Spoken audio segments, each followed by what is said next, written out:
पुच्छल तारे।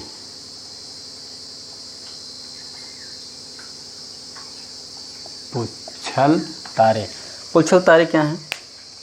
पुच्छल तारे क्या हैं? पुच्छल तारे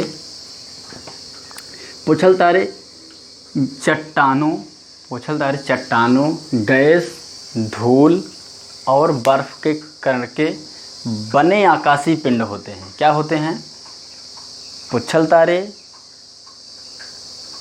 तारे को ही धूमकेतु कहा जाता है। इतना याद रखो, पुच्छल तारे को ही धूमकेतु कहा जाता है। पुच्छल तारे को ही धूमकेतु कहा जाता है। क्या कहा जाता है? धूमकेतु भी कहा जाता है। और धूमकेतु चट्टानों, गैस, धूल, बर्फ़ के कण के बने आकाशीय पिंड होते हैं। के बने आकाशीय पिंड होते हैं।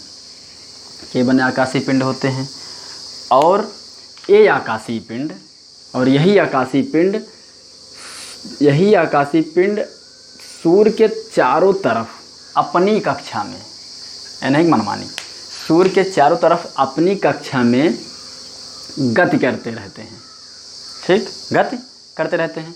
तो गति करते करते ये पुच्छल तारे सूर्य के इतने करीब आ जाते हैं। पुच्छल तारे सूर्य के इतने करीब आ जाते हैं कि इसके सूर्य के ताप से, सूर्य के भाई ताप गर्म है, तो सूर्य के ताप से आकाशीय पिंड का गैस, धूल कण, बर्फ वाष्प में बदल जाते हैं। आकाशीय पिंड गति करते करते सूर्य के पास आ जाते हैं और सूर्य में ताप होने के कारण इनमें आकाशीय पिंड में गैस, धूल और बर्फ के कण वाष्प में बदल जाते हैं। किस में बदल जाते हैं? वाष्प में बदल जाते हैं। और यही वाष्प जो है पूंछ के रूप में पीछे निकल जाता है। पूंछ के रूप में बाहर निकल जाता है। तो गुरुत्वाकर्षण के कारण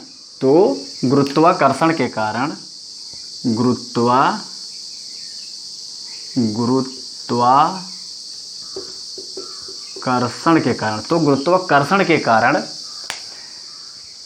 आकाशीय पिंड का सिर सूर्य की तरफ होता है। आकाशीय पिंड का सिर सूर्य की तरफ होता है और पूंछ बाहर की तरफ होती है। और वही पूंछ चमकती हुई दिखाई देती है। और वही पूंछ कैसे दिखाई देती है? चमकती हुई बाहर से दिखाई देती है। कैसे दिखाई देती है? सूर्य के प्रकाश से ही यह चमकती हुई बाहर से दिखाई देती है।